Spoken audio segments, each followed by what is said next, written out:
अब राजभवन ने सख्त निर्देश दिया कॉलेजों को कि अगर आप इंटर की पढ़ाई स्नातक के साथ कराते हैं तो आप स्पष्टीकरण दें।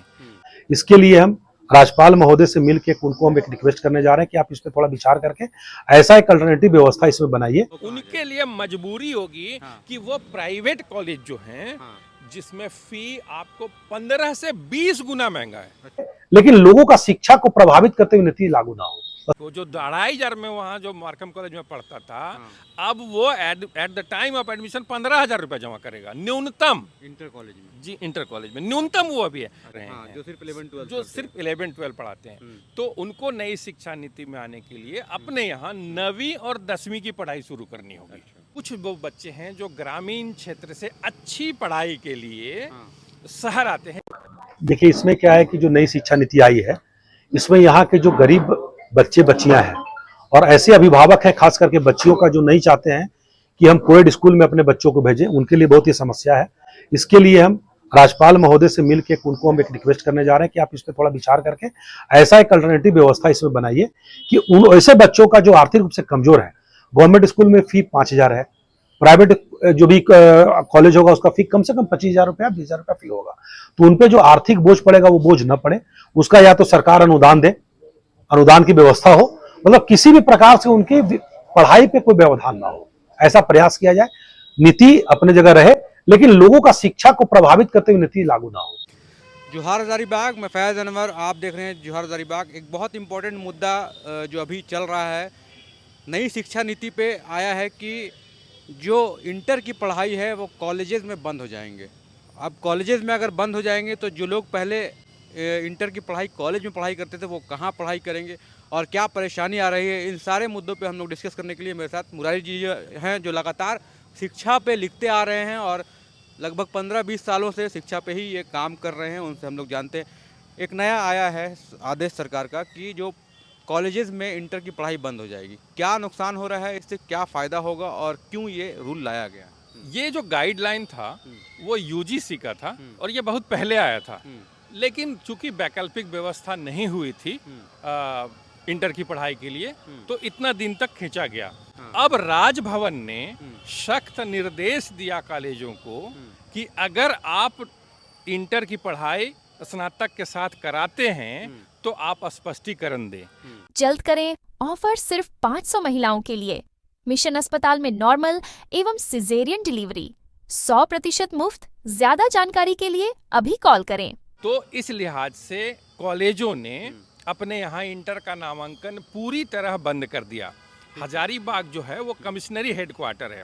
यहाँ पे 3 सरकारी कॉलेज थे, केबी महिला कॉलेज, मार्खम कॉलेज और सेंट कोलंबा कॉलेज। तो इन 3 कॉलेजेस में कितने छात्र हैं? इसमें लगभग 2,000 से अधिक इंटर के विद्यार्थी आर्ट्स, साइंस एंड कॉमर्स में पढ़ते थे। और ये लोग किस स्कूल से आते थे मतलब पढ़ने के लिए? ये जो पढ़ने आते हैं, चूंकि हमारा एजुकेशन हब भी है कहा जाता है हजारीबाग को, तो कुछ तो जो सदर प्रखंड के जो मुख्यालय के जो स्कूल हैं 10th के स्कूल, जैसे वो केबी स्कूल, बिहारी गर्ल्स स्कूल, आरक्षी स्कूल, ये सब 10th तक है। बिल्कुल। सेंट रॉबर्ट बालक विद्यालय, उसके बच्चे सेंट रॉबर्ट बालिका विद्यालय, Jadunath girls school, Anada high school, इन सब के बच्चे चूंकि कमिश्नरी हेडक्वार्टर के स्कूल हैं तो उनके बच्चे इसमें पढ़ने आते हैं।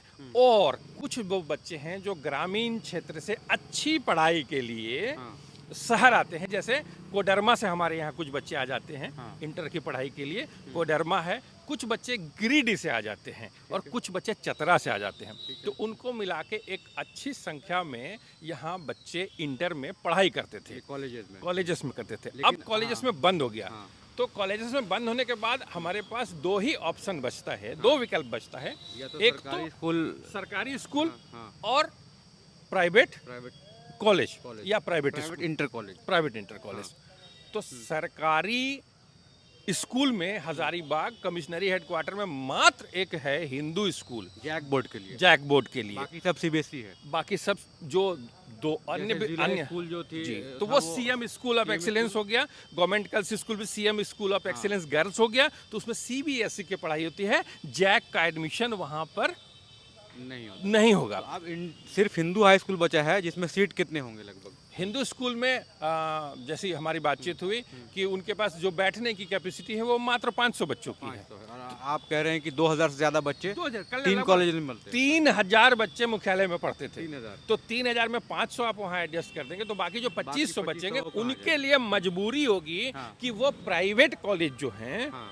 जिसमें फी आपको 15 से 20 गुना महंगा है। अच्छा।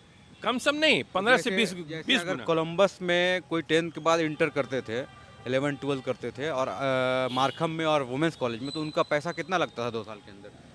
देखिए एडमिशन उन लोग का 2000 रुपये में एडमिशन हो जाता था। हाँ। 2100 2200 थोड़ा सा वेरिएशन था अलग अलग कॉलेज में, बहुत थोड़ा सा वेरिएशन था।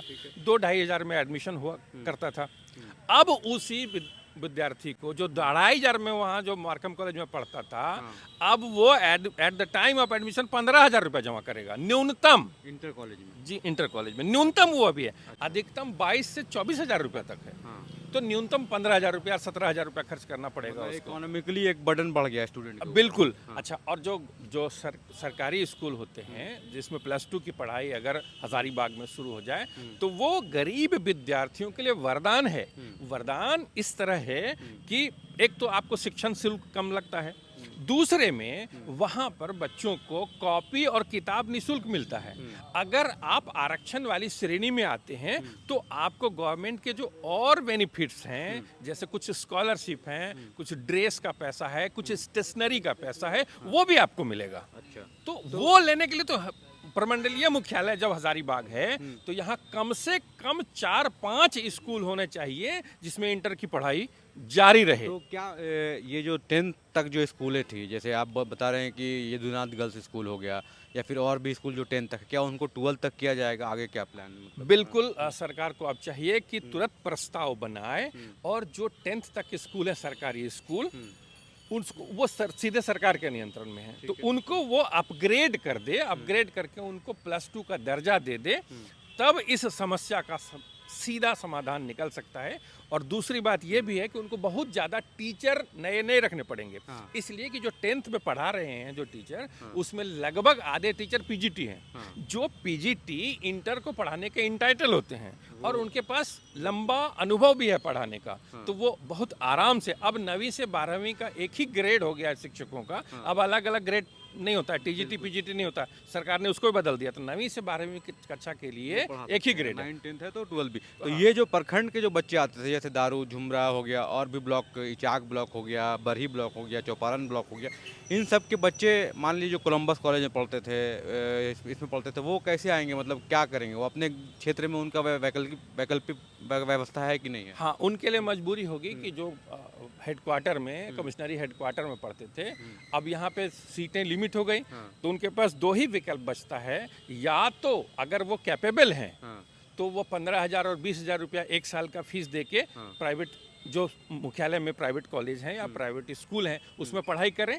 या फिर अपने ही ब्लॉक में जहाँ से वो पास किए हैं उसी के आसपास जो स्कूल हैं, जो +2 स्कूल हैं, जैसे प्रखंड के सभी मुख्यालयों में आपको +2 के स्कूल हो गए हैं। सरकारी हैं कि प्राइवेट? ये सरकारी हैं। सरकारी हो गए। हाँ हाँ हाँ, प्रखंड मुख्यालयों में प्राइवेट जो कॉलेज हैं या स्कूल हैं वो ना के बराबर हैं जो +2 की पढ़ाई कराते हैं, तो वो सरकारी ही हैं।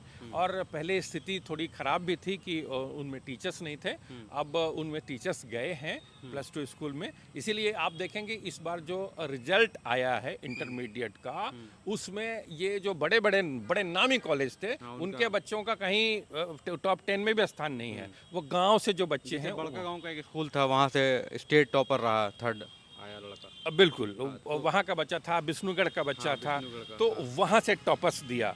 तो उनमें सुविधा बड़ी है, तो उन बच्चों को वहीं पे रुकना होगा, घर पे रुकना होगा। अब दिक्कत ये होती है कि लोग रोजगार के लिए शहर की तरफ भागते हैं। अब उसके मम्मी पापा शहर में रहते हैं, हजारीबाग टाउन में, छोटा मोटा व्यवसाय प्राइवेट रेहड़ी लगाते हैं या कोई भी धंधा करते हैं, तो वो अपने बच्चों को यहाँ पढ़ा लेते थे। अब उनका बच्चा रहेगा गाँव में और वो रहेंगे यहाँ, तो ये एक समस्या पैदा हो गई कि जो गैप आया, जो विकल्प था कि 3,000 बच्चों की पढ़ने की व्यवस्था थी, वो घट के सीधे 500 पे आ गई।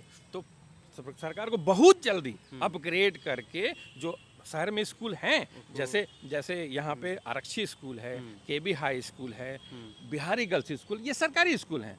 इनको सरकार अपग्रेड कर दे और उसमें कुछ टीचर नए टीचर लगेंगे जिनको फिलहाल डेपुटेशन करके भी भेजा जा सकता है और वहाँ इंटर की पढ़ाई शुरू की जा सकती है, तो इस गैप को भरा जा सकता है। बिल्कुल, तो ये एक अभी रिसेंट का समस्या है, लेकिन देखना है कैसे इसको सॉल्व कर पाती है। वैसे आपको बता दूं कि हेमंत सरकार जो है वो इस नीति का विरोध कर रही थी। वो कह रही थी कि इतना जल्दी जो है इंटर की पढ़ाई कॉलेजेस में बंद नहीं करना चाहिए। एक वैकल्पिक व्यवस्था जब तक नहीं होती है तब तक ये पढ़ाई जारी रखना चाहिए। लेकिन जो आदेश आ चुका है कि पढ़ाई बंद है, मतलब आप अगर आज 10th पास करते हैं किसी स्कूल से तो कॉलेजेस में आप इंटर की पढ़ाई नहीं कर सकते हैं सरकारी कॉलेजेस में।